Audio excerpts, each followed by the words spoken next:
사무엘상 6장 7절에서 15절 저와 여러분 한 절씩 교독하겠습니다. 그러므로 새 수레를 하나 만들고 멍에를 메어보지 아니한 젖나는 소 두 마리를 끌어다가 소의 수레를 메우고 그 송아지들을 떼어 집으로 돌려보내고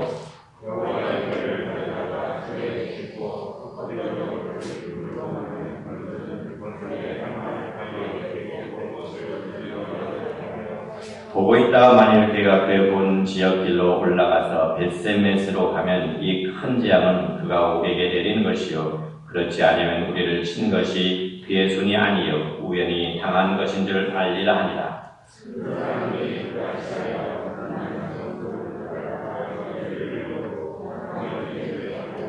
여호와의 괴와 및 금쥐와 그들의 독종의 형상을 담은 상자를 수레에 실으니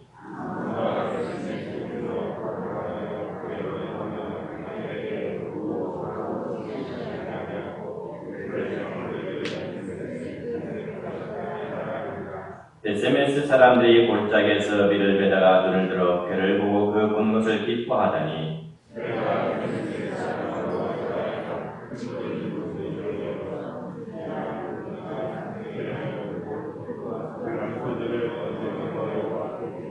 같지요. 내 위는 여호와의 괴와 그의 괴와 함께 있는 금 봉을 담긴 상자를 내려다가 큰 돌 위에 두매 그날에 벳세메스 사람들이 여호와께 번제와 다른 제사를 드리리라. 아멘. 계속해서 코로나가 잠잠하지 않고 계속 확산되고 있음을 보게 됩니다. 바이러스 백신이 개발된다고 할지라도 이 코로나 바이러스가 계속 변종을 일으켜서 그것을 따라가기 참 힘든 상황입니다. 지난주에는 백신이 발견됐다고 모든 사람들이 기뻐하고 즐거워합니다. 그러나 우리나라에 그것이 언제 올지 확신이 없습니다. 이런 상황에서 우리들이 해야 될 일이 무엇일까요? 점점 사람들은 모이기를 피하고 하나님께 예배하는 것을 피하고 있습니다. 오늘 이 시간 하나님의 말씀을 통해서 우리들의 사명을, 우리들의 소명을 다시 한번 깨닫는 귀한 시간이 될 수 있기를 바랍니다. 이스라엘 주변에 여러 나라가 있었지만은 이스라엘을 가장 괴롭힌 강대 중에 하나가 블레셋이라고 하는 나라입니다. 이 나라와의 전쟁에서 이스라엘은 승리하지 못하고 번번이 실패를 경험하게 됩니다. 그러니까 오늘 우리가 사무엘상을 읽게 되는데 이번 전쟁에서 여지없이 패하고 나갑니다. 그래서 이스라엘 사람들은 어떻게 하면 이길 수 있을까 중요 직책으로 이제 법궤를 메고 전쟁터로 나갔습니다. 어떻게 보면 내용 없는 형식에 불과한 거죠. 그러니까 하나님의 법궤를 존귀히 여기지 않고 하나님을 높여 영광을 돌리지 않음에도 불구하고 법궤만 들고 전쟁터로 나가면 하나님께서 함께 하시고 하나님께서 그 전쟁에서 이기게 하시고 우리를 도와주실 것이라고 생각을 했습니다. 그런데 오히려 법궤는 블레셋 사람들에게 빼앗기고 말았습니다. 법궤를 빼앗은 이 블레셋 사람들은 빼앗은 법궤를 자기들이 섬기는 다곤 신당에 갖다 놓았습니다. 그런데 그 다음날 가서 보니까 큰 그 다곤 신상이 엎어져 목뼈가 부러져 있고 허리가 잘라지고 팔다리가 부러져 박살이 나 있었습니다. 또 그뿐만 아니라 법궤를 갖다 놓은 블레셋의 아스돗이라는 마을에는 온역이 다 터져서 그 마을 사람들이 여기저기서 죽어가기 시작했습니다. 그러자 아스돗 사람들은 너무 급한 나머지 하나님의 법궤를 가드라는 마을로 그것을 또 옮깁니다. 그런데 이번에는 그 가드라는 마을에는 독종이 임합니다. 그럼 법궤는 다시 에돔이라고 하는 그런 마을로 또 옮겨집니다. 거기에도 무서운 재앙이 임하여서 많은 사람들이 독종으로 죽어가기 시작했습니다. 잔뜩 겁에 질린 이 블레셋 방법들이 모여서 의논을 합니다. 야, 이거 심상치 않은 일들이 지금 일어나고 있다. 정말 이스라엘 백성들이 섬기는 하나님이 우리에게 내린 재앙인지 아닌지, 아니면 이것이 우연하게 된 일인지 우리 좌우간의 흑백을 가리라라고 말합니다. 그래서 갓 새끼를 뗀 암소 2마리를 구해 새 수레를 세워서 메워서 그 위에 법궤를 싣고 이스라엘 사람들이 있는 벳세메스로 보내자 그랬습니다. 그래서 벳세메스로 보냈는데 이 소가 곧장 가면 정말 이스라엘 하나님이 내린 재앙이고, 이 소가 좌우로 치우치면서 그 길을 가지 아니하면 이것은 우연하게 된 일이다 라고 결정을 합니다. 이것이 오늘 우리들이 읽은 부분의 말씀입니다. 이 가는 길은 참으로 먼 길이었습니다. 험난한 길이었습니다. 가보지 않은 그런 길이었습니다. 그럼에도 불구하고 똑바로 향하여서 벳세메스로 도착하게 되는 이 소를 보게 됩니다. 오늘 우리가 이 땅에서 신앙생활을 하는 가운데 참으로 영광스러운 이름이 2가지가 있을 것입니다. 하나는 성도라고 하는 그런 말입니다. 여기서 성도라고 불리는 사람은 영원히 하나님 나라에서 성도가 되어서 거룩한 무리가 되어서 주님과 더불어서 살게 될 것이라는 것입니다. 그리고 그 교회를 섬기는 사람들을 가리켜서 뭐라고 하면 집사라고 부르게 되는 것입니다. 이 집사는 아무에게나 붙여지는 이름이 결코 아닙니다. 교회의 계급을 의미하는 것도 결코 아닙니다. 하나님 나라를 섬기는 영원한 승리자, 종말의 승리자들에게 붙여지는 영광스러운 이름인 것입니다. 성경에 누구든지 크고자 하는 자는 섬기는 자가 되어야 될 것이다 라고 말하고 있습니다. 여기서 섬긴다고 하는 말은 우리말을 섬긴다는 뜻이지만은 헬라어에 보면 디아코스라고 합니다. 이것은 뭐냐면 섬김이라는 뜻이고, 이 말이 결국 뭐냐면 집사라고 하는 뜻에 담겨져 있습니다. 그래서 누구든지 천국에서 크고자 하는 자는 교회를 메고 가는 집사가 되라고 번역할 수가 있습니다. 그러니까 이 직분을 잘 감당한 자는 아름다운 지위를 얻게 될 것이라고 말하고 있습니다. 성경은 약속하고 있지 않습니까? 디모데전서 3장 13절의 말씀입니다. 이 직분을 잘 감당한 자는 아름다운 지위를 얻겠고라고 말하고 있습니다. 존경받고 아름다운 지위를 얻는 자는 교회를 잘 섬긴 집사들이라고 성경은 분명하게 우리들에게 말해주고 있습니다.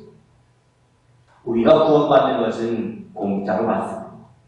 값을 치르지 않습니다. 예수님께서 우리의 모든 죄악의 짐을 다 걸머지고 가셨기 때문에 우리는 예수를 믿기만 하면 은혜로 구원을 얻게 되는 것입니다. 여러분들 가운데 아직도 예수를 그리스도로 영접하지 않은 사람이 있다면, 예수를 나의 구주로 영접하지 않은 사람이 있다면, 예수를 나의 주님이요 하나님이 나의 아버지 되심을 고백하지 못하신 분들이 있다면, 오늘 이 시간에 여러분들의 마음을 여시고 예수님을 받아들이시기를 바랍니다.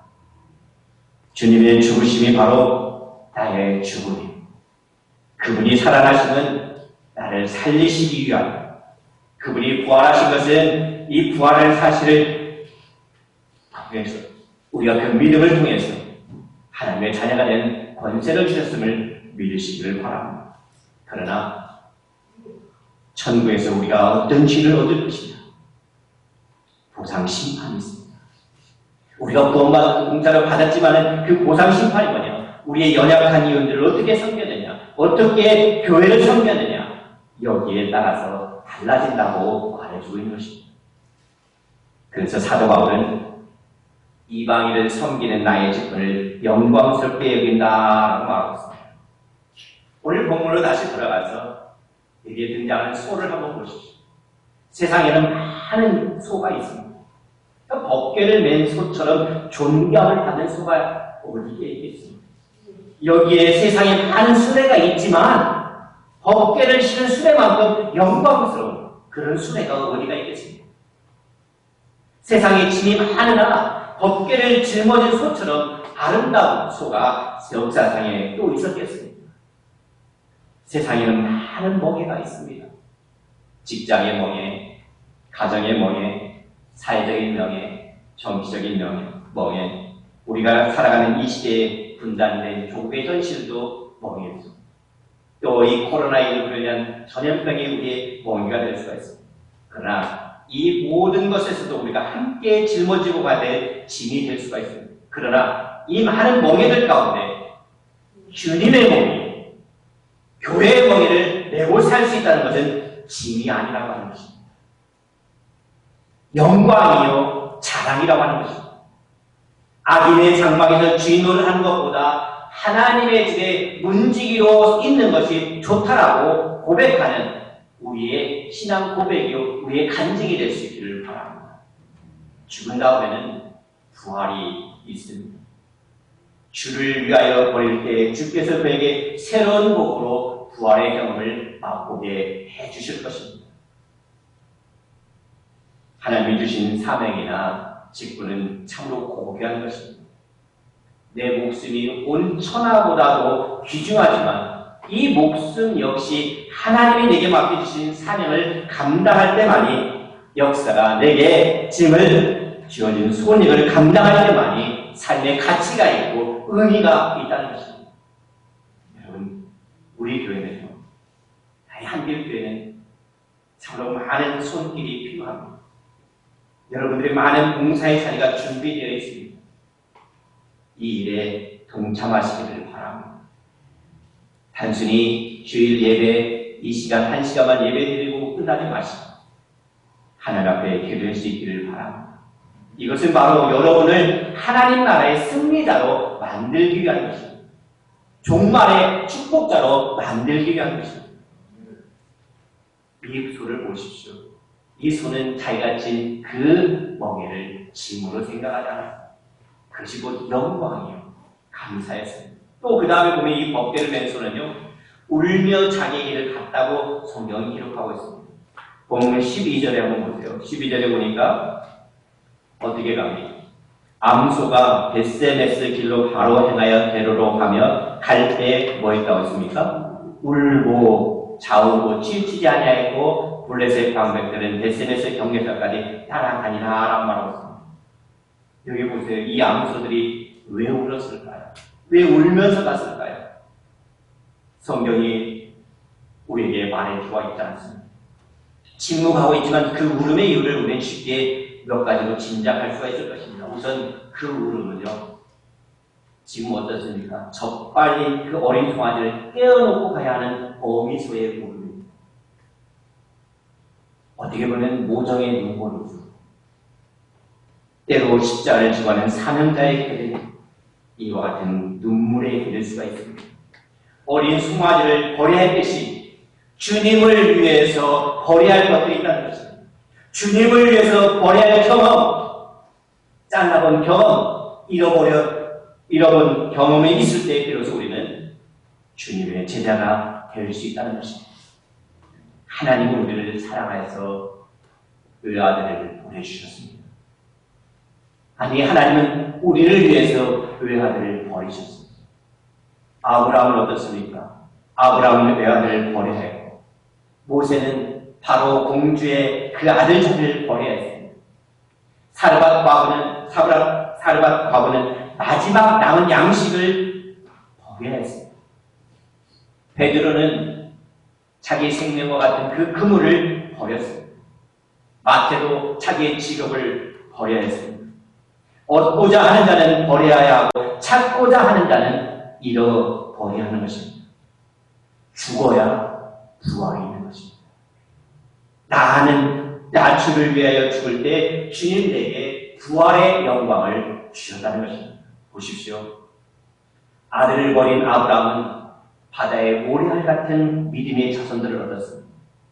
왕자의 자리를 버린 모세에게는 하늘 보좌를 허락해 주셨습니다. 사르밧 과부의 기름통을 어떻게 됐습니까? 말할 줄 모르는 그런 통이 되었습니다. 땅의 그물을 버린 베드로는 천국 그물을 얻는 초대 교회를 세웠다는 것입니다. 그리고 이 암소의 그 울음, 바로 이와 같은 자녀를 버린 그 새끼 송아지를 버린 그 아픔이 있을 때 가능했습니다. 또한 이 손에는 어떻게 보면 감격의 눈물이었습니다. 법궤를 맨다는 감격으로 해야 되는 것입니다. 감사할 줄 아는 자만이 기쁨이 있고 새 힘이 용솟을지니라. 봉사하지 않고는 견딜 수 없는 불같은 심령이 가지게 되는 여러분이 되시기를 바랍니다. 하나님께서는요, 모든 동물을 만들었는데 새들이 와서는 하나님께 불평을 했습니다. 하나님, 다른 동물들은 다리도 길고 등에 아무것도 없어서 곧장 달려가는데 우리는 다리도 짧아서 또 뭔가 등에 이 날개라는 것을 매달아놔서 무거워서 도저히 걸어갈 수가 없습니다. 하나님께서 민그레 웃으시면서 새들에게 그렇게 말씀하시더랍니다. 야, 네가 가지고 있는 날개를 펴라 하고 막, 그리고 허이허이 한번 저어보려고요. 새들은 날개를 쫙 폈습니다. 그리고 허이허이 저어봅니다. 창공을 향하여 쏟아오르는 것 아니겠습니까? 바로 그랬습니다. 뛰는 어떤 짐승보다도 더 빠르게 날 수 있었다는 것입니다. 하나님께서 우리에게 주신 직분, 사명, 소명은 날개와 같은 것입니다. 접어둔 채 짊어지고만 있으면 그것이 무거운 짐이 됩니다. 그러나 오늘 우리들이 맡은 그 직분들, 사명들을 펼쳐서 활활 한번 저어보시기를 바랍니다. 우리의 믿음이 솟아오르게 되는 것을 믿게 되는 것입니다. 성장하게 되는 것을 믿게 되는 것입니다. 이 직분으로 말미암아 우리가 믿음이 성숙해지는 것을 느끼게 될 것입니다. 저 전성을 향하여 오늘 우리 같이 함께 허이허이 달아보지 않겠습니까? 언제 우리가 받은 그 직분이, 영광스러운 직분이 무겁게 느껴지겠습니까? 아마 그 순간만큼은 적어도 주님을 사랑하는 마음이 식어졌기 때문이 아니겠습니까? 나는 전에 그렇게 열심히 했는데 지금은 아니지 않습니까? 왜 우리가 불평이 생겨날 수 있습니까? 왜 주님의 몸된 교회를 섬기며 원망하는 마음이 가슴속에서 자리 잡게 될까요? 내가 받은 직분이 언제 무겁게 느껴지던가요? 예수가 보이지 않아서 그렇습니다. 십자가가 보이지 않아서 그렇습니다. 날 위해서 죽어주신 예수가 보일 때, 예수가 보일 때 우리는 울며 감격하며 이 직분을 감당할 수 있게 되는 것입니다. 주님, 나를 사랑해서 주신 직분이구나. 주님, 내게 맡겨주신 이 아름다운 짐을 내가 기쁨으로 짊어지며 가리라라고 고백할 수 있는 것입니다. 생각해보면 어떤 어린 송아지를 떼어놓아야 하는 이 아픔의 눈물과 감격의 눈물은 따로따로 떨어져 있는 것이 아니라 별개의 눈물이 아닙니다. 이것을 어떻게 보면 헌신과 희생은 애착을 가져오게 되는 것입니다. 친구의 피를 본 등반가는 등반을 포기하는 것이 아니고 산에 더욱 깊은 애정을 갖습니다. 어머니의 사랑이 더 애절한 것은 똑같이 아버지와 함께 아들을 얻었지만 피 흘린 사랑이기 때문에 어머니의 사랑이 더 간절한 것이 아니겠습니까? 주님께서 바로 이 교회를 이토록 사랑하신 것은, 주님께서 그런 애착을 갖는 것은 그 주님이 피 흘려 사신 교회이기 때문이었습니다. 여기 암소를 보십시오. 울며 자기의 길을 갖고 자기의 길을 마쳤습니다. 자, 종착점에 다 도착하니까 어떻게 됩니까? 자기 몸까지 다 불태워서 번제물로 되었습니다. 어떻게 보면 참 미련한 수라고 우리가 생각할 수 있을 것입니다. 또 오늘 본문은 우리에게 말씀하고 있습니다. 야, 미련한 수로부터 우직한 충성을 배우라 라고 말하고 있는 것입니다. 이 소는요, 변덕스럽지 않습니다. 변덕을 모릅니다. 밥 깔고 짐 끌고 농사 짓고 먹는 것은 뭡니까? 옛날에는 볏짚, 콩깍지, 옥수수대, 고구마순 이런 것은 먹습니다. 그러나 그 대접 소홀하다고 소가 불평했습니까? 불평하는 법이 없었습니다. 또 소는요, 죽어서 뭐합니까? 이 살은 푸죽간에 갑니다. 또 큰 뼈는 사골통을 갑니다. 적은 뼈는 단추를 맞는데 사용된다고 합니다. 소 가죽은 어떻습니까? 껍질은 가죽으로 사용됩니다. 그러니까 살아도 주인을 위해서 살고 죽어도 주인을 위해서 죽습니다. 소는 자기를 위해서 사는 법이 없습니다. 왜 불평이 생길까요? 일이 내일이 아니기 때문에 그렇습니다. 내일은 대가를 바라지 않습니다. 칭찬을 기대하지 않습니다.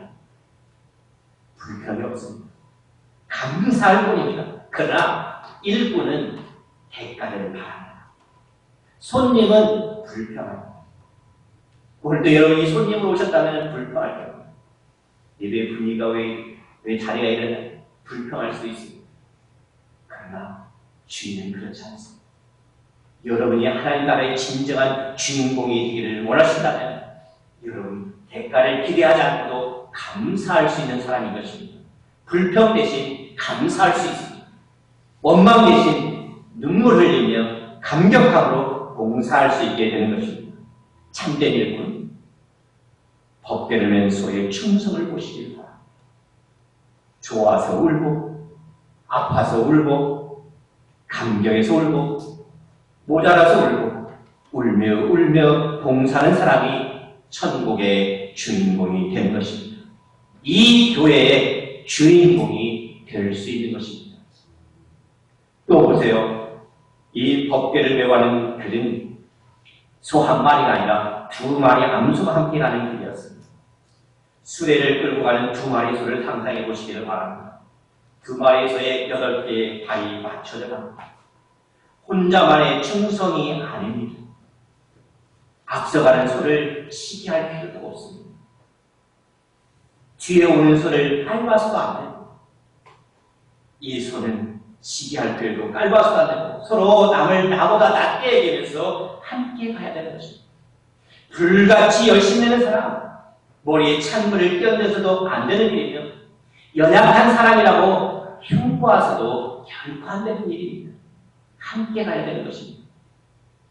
알아주지 않는다고 고독하다, 외롭다, 불평할 것 없습니다. 교회의 문제는 항상 여기에 있습니다. 누군가 좀 내가 이거 했으면 알아주면 좋을 텐데 알아주지 않을 때 불평이 생길 수가 있습니다. 나는 열심히 일하는데 왜 저는 일하지 않고 뺀질뺀질할까? 비교할 때 불평이 생길 수가 있습니다. 두 사람이 함께 하기를 바랍니다. 두세 사람이 모인 곳에 나도 그들과 함께 있다고 하신 주님의 약속이 있습니다.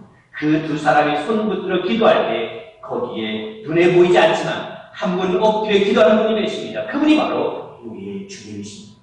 두 사람이 손 붙들 때 주에 떨며 봉사하고 우리를 영접할 때 그 가운데 주님이 함께 계시고 나와 함께 떨며 교회 봉사한다는 사실을 기억할 때 이 얼마나 영광스러운 일이겠습니까?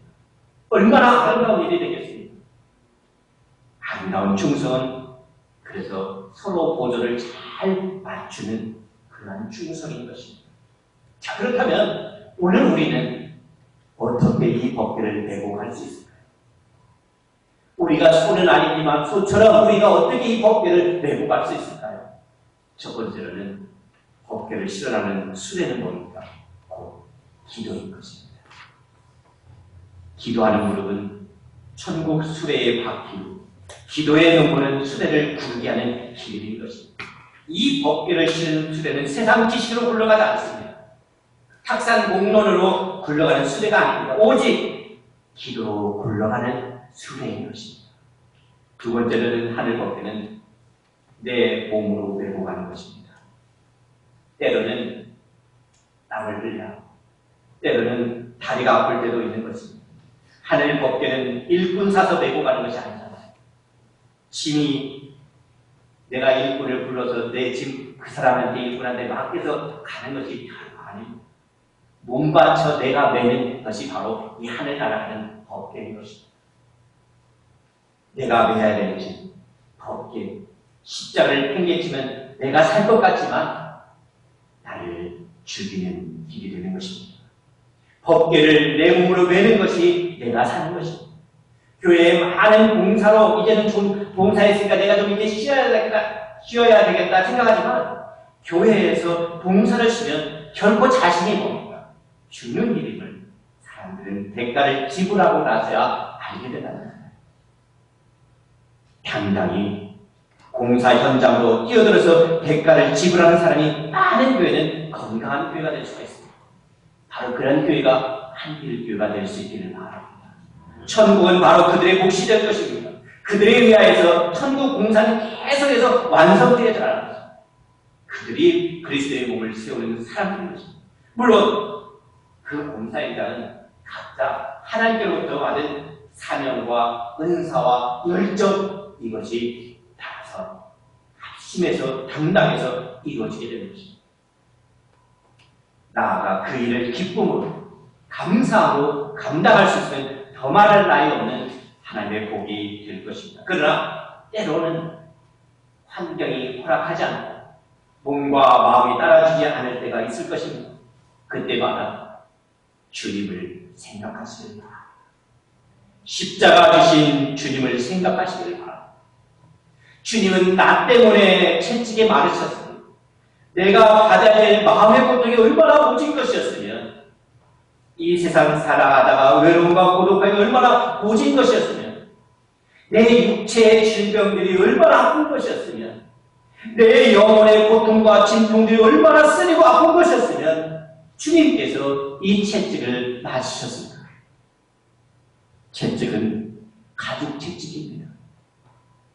물에 퉁퉁 불어서, 그리고 마디마다, 그 채찍 마디마다 짐승의 뼈가 날카롭게 꽂혀져 있습니다.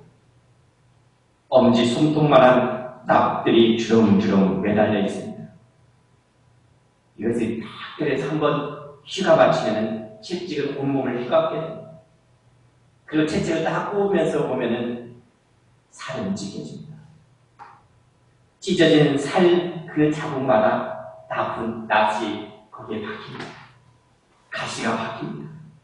살점을 뜯어내어 가지고 나오는 것입니다. 이스라엘 사람들은 한 번 맞으면 40대를 치는, 40대에서 하나 감았는데 39대를 받아야 되는 것입니다. 옆구리 쪽으로 내리치면서 창자가 쏟아져 나옵니다. 왜 주님이 이 채찍을 맞으셨을까요? 그가 채찍에 맞음으로 너희는 나음을 입었다라고 하고 있어요. 나를 치료하기 위해서, 나의 아픔을 친히 감당하기 위해서 우리 주님께서는 그 채찍에 맞으셨다라고 하고 있어요. 그는 60kg이나 되는 그 십자가 나무 통을 높게 진 것입니다. 십자가 전체를 들고 가는 것이 아니라 하나는 세워졌고 가로로 된 것을 짊어지고 합니다. 간밤부터 맞았던 채찍 자국이 응고됐다가 터져서 다시 피가 흘러내립니다. 그 가는 길이 600m의 골고다 언덕길을 올라갑니다. 한 발자국 쓰러지고 두 발자국 넘어집니다. 수많은 사람들이 울면서 지켜볼 때 고레네 사람 시몬에게 대신 그 십자가를 짊어지게 합니다.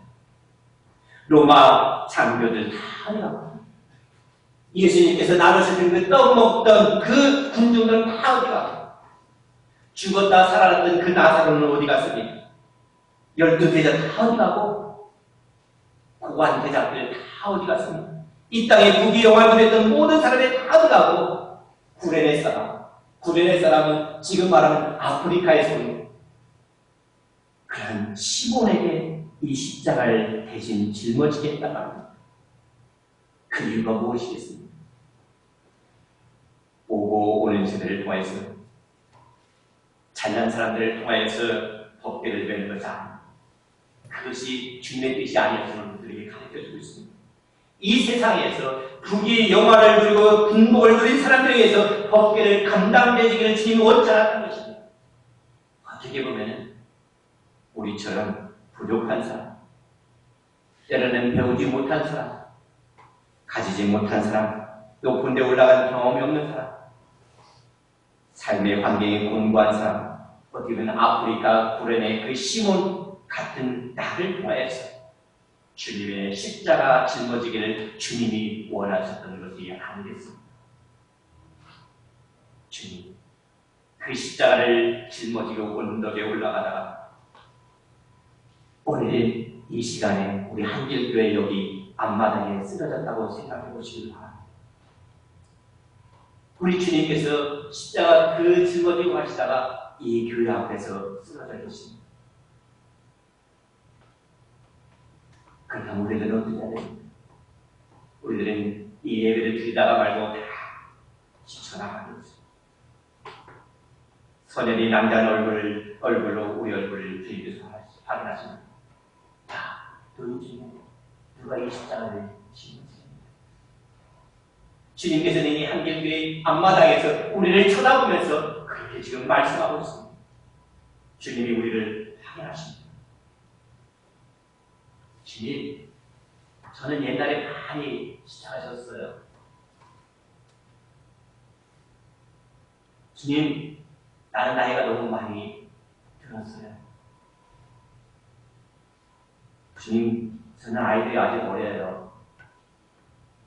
주님, 저는 세상 일이 너무 분주하고 바쁘게 많아요.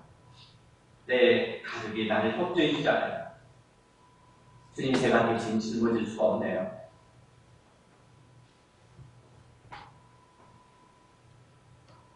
십자가를 짓밟고 피 흘리는 주님의 몸을 넘어서 여러분의 길을 가시겠습니까? 아니면 나 때문에 주신 십자가시군요. 주님, 제가 짊어지겠습니다. 주님, 그 십자가 제가 지고 가겠습니다. 나 때문에 죽으신 주님 죽음인데 내가 대신 감당하고 가겠습니다. 그리스도의 남은 고난을 그의 몸된 교회를 위하여서 내 육체에 치우는 그리스도의 남은 십자가의 법궤를 내 몸으로 감당합니다. 누구든지 나를 따르거든 자기를 부인하고 자기 십자가를 지고 나를 쫓을 것이라고 말했습니다. 누가 이 시간에 그 주님의 십자가를 지고 가겠습니다. 주님, 내가 여기 있습니다. 주님, 나를 보내주시옵소서. 부족한 모습 이대로 쓰시겠습니까? 나약한 모습 이대로 쓰시겠습니까? 내 천한 모습 이대로 쓰시겠습니까? 주님, 나의 모습, 믿음 없는 모습 이대로 쓰시겠습니까? 주님, 나를 보내주시옵소서. 내가 그 일을 감당하겠습니다. 이렇게 고백하며 나가는 우리 한길교회 성도들이 되시기를 간절히 바랍니다. 기도하겠습니다.